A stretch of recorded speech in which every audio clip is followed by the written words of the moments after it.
কি গো জমিয়ে কি খাওয়া দাওয়া হচ্ছে বলো বলো বন্ধুরা দেখাও। আমি বাজার করি, জমিয়ে তুমি রান্না করো।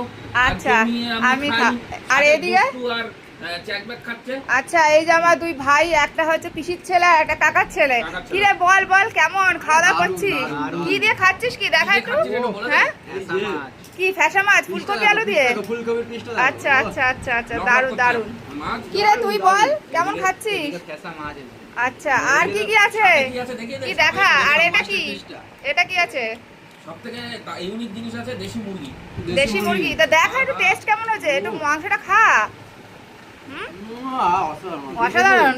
আমার দিকে তাকাও, আমার দিকে দাও দেখে আমি বলে দিচ্ছি আচ্ছা দর্শকদের। দেখাও। শুনুন, সকালবেলা ঘুমের থেকে উঠে আমার প্রথম কাজ থাকে বাজার করা। বাজারটা আমি জমিয়ে করি। তার মধ্যে বাজার আজকে কি কি করেছি আপনারা দেখেছেন, রান্না কি কি মাম্পি করেছে সেটা আপনাদের দেখাচ্ছি। কচুরলতি খাচ্ছি চিংড়ি মাছ দিয়ে। আচ্ছা কচুরলতি। তারপর ওটা কি রয়েছে? পাট শাক। পাট শাক, চিংড়ি মাছ আর কাঁঠালের আটি। কেমন হয়েছে বলো? সুন্দর। তাহলে রান্নাটা জমিয়ে বাজারটা জমিয়ে করো আর আমি রান্নাটাও জমিয়ে করি। সাথে আছে ফ্যাসা মাছ। ফ্যাসা মাছ, কিন্তু ফ্যাসা মাছ প্রচন্ড কাটা হয় কিন্তু প্রচন্ড টেস্টি হয়।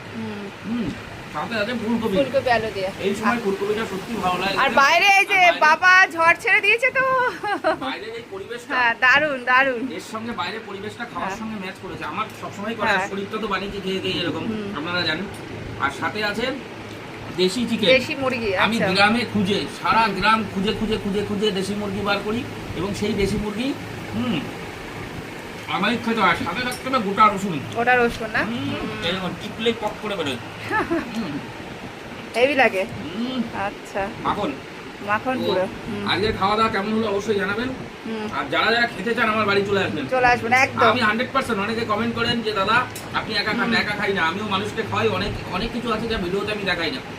অনেক মানুষকে আমি খাবার দিয়ে থাকি, ইয়ে করে থাকি, যেগুলো ভিডিওতে তুলে ধরি না। আর যাদের খাওয়ার দরকার অবশ্যই আমার বাড়ি চলে আসবেন। আমি 100%। আর এইটা ব্যাকগ্রাউন্ডটা খুব বাজে লাগছে, আমাদের বারান্দাটা এই যে কমপ্লিট হয়নি সেই কারণে একটু বাজে লাগছে। তো কি রে হচ্ছে তো খাওয়া দাওয়া ভালো? আচ্ছা নে আমি ভাত দিয়ে যাচ্ছি, ঠিক আছে তো খাওয়া দাওয়া কর ভালো করে।